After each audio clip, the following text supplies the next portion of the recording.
আজি লৈ আহিছোঁ স্মোকি ফ্লেভাৰ্ড এখন ছাগলী মাংস আৰু ছাগলী মাংস লৈছোঁ মই 3 পোৱা আৰু লৈছোঁ মেথি গুটি 3টা ডাঙৰ ইলাচি লং 1.5 চামুচ গোটা ধনিয়া 1 চামুচ জিৰা আৰু কেইখিলামান তেজপাত মই কাটি লৈছোঁ গোটা মছলাখিনি মই এতিয়া গৰম কেৰাহী এখনত মাত্ৰ 10 ছেকেণ্ডৰ কাৰণে এনেকৈ লৰাই ভাজি ল'ম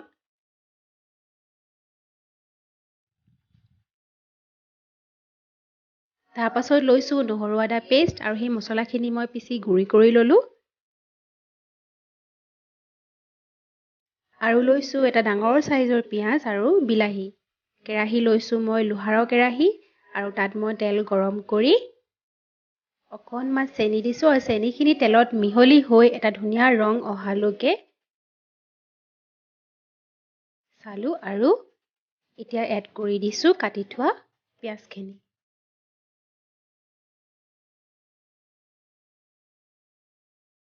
মাংস বনালে মই সদায় লোহাৰ কেৰাহীতে বনাওঁ লোহাৰ কেৰাহীত বনোৱাৰ টেষ্টেই বেলেগ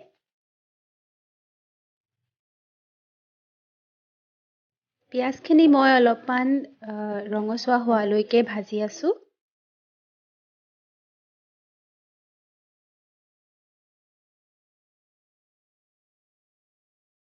এটা ধুনীয়া গোল্ডেন কালাৰ আহিছে এতিয়া এড কৰিছোঁ কাটি থোৱা বিলাহী মই এটা ডাঙৰ সাইজৰ বিলাহী লৈছিলোঁ আৰু বিলাহীখিনি পিয়াজৰ লগত নগলালৈকে মই ভাজি আছোঁ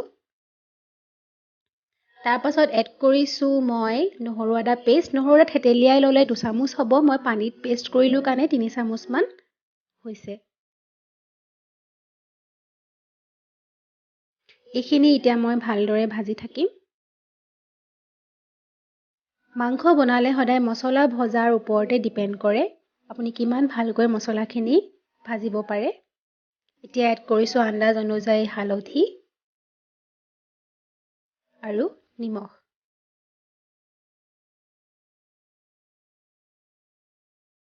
এতিয়া এইখিনি মই তেল এৰালৈকে ভাজি থাকিম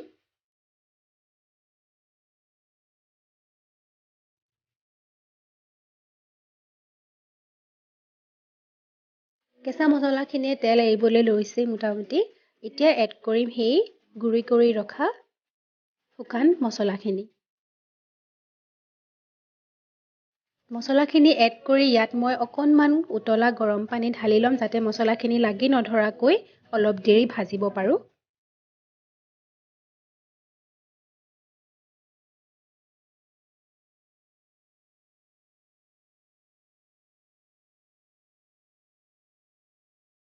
ধুনীয়া তেল এৰিব ধৰিছে মছলাখিনি এতিয়া সেই এড কৰিম ধুই ৰখা মাংসখিনি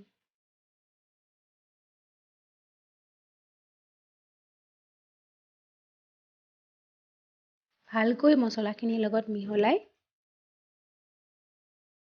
ভাজি ল'ম মাংসখিনিৰ স্মোকি ফ্লেভাৰটো আনে সেই মেথি গুটি কেইটা সেইকাৰণে মেথি গুটি কেইটা একেবাৰে ইম্পৰ্টেণ্ট ইনগ্ৰিডিয়েণ্ট হয় এই গোটেই ৰেচিপিটোৰ 5 মিনিটমানৰ পাছত উদঙাই চাইছোঁ এই মাংসই অলপমান পানী এৰিছে সেইকাৰণে পানীখিনি মই শুকুৱাই লৈহে আগবাঢ়িব লাগিব আৰু এই মাংসৰ পানী শুকাইছে মোটামুটি এতিয়া এড কৰিছোঁ এটা ডাঙৰ সাইজৰ আলু আৰু এফালৰ এচিটা আধামান অমিতা আৰু অমিতা পাঠা মাংস বনালে মই ব্যৱহাৰ কৰোৱেই কিয়নো অমিতা দিলে হেনো মাংসখিনি সোনকালেও সিজে আৰু পেটৰ কাৰণেও ভাল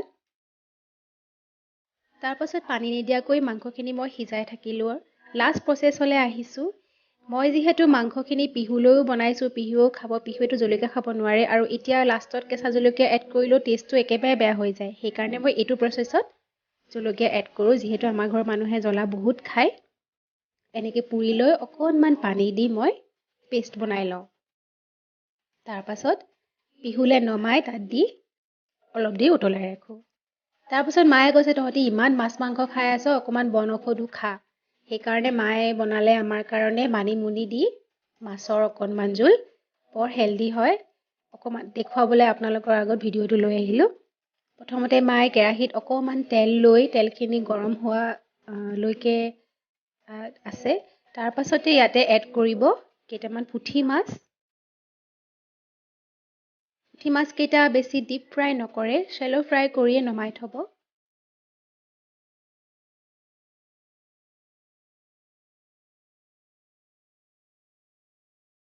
আৰু হৈ গৈছে মাছকেইটা ফ্ৰাই কৰা। এতিয়া ইয়াত এড কৰিছে 2 চামুচ নহৰু আদা, অকল থেতেলিয়াই লৈছে, বেলেগ ইয়াত একো মছলা ইউজ নকৰে। আৰু অকণমান পানী দি ভালদৰে এইখিনি সিজাই ল'ব। পানী এইকাৰণেই দিয়া হৈছে যাতে নহৰু আদাখিনি জ্বলি নাযায় তেলত।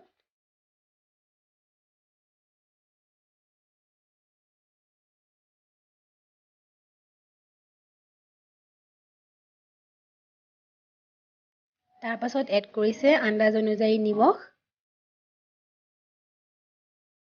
আৰু হালধি।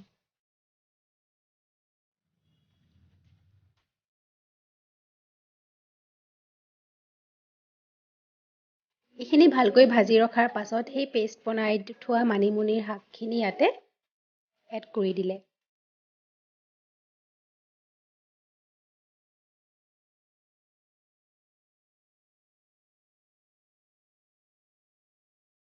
আৰু এইখিনি অকণমান উতল আহিবলৈ দিব।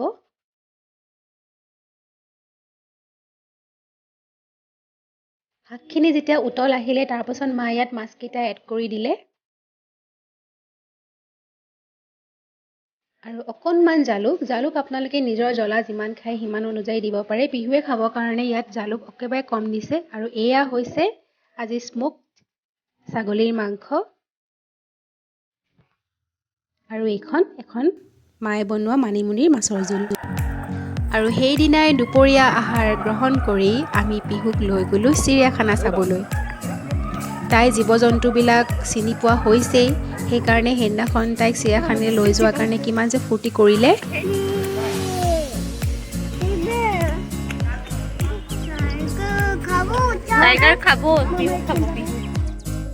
সদায় টিভি কাৰ্টুন এইবিলাকতে তাই জীৱ জন্তুবোৰ দেখি থাকে। সেইদিনাখন ৰিয়েলত দেখি খুব ভাল পালে তাই।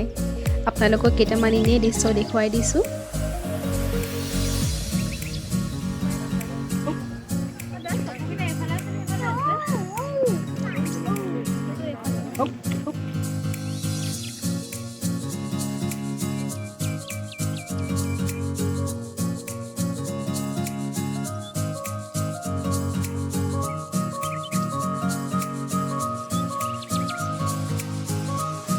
ভিডিঅ'টো ইমানেই আছিলে। যদি ভাল পালে লাইক, শ্বেয়াৰ, ছাবস্ক্ৰাইব আৰু কাষতে থকা বেল আইকনটো বজাই দিব। বাই।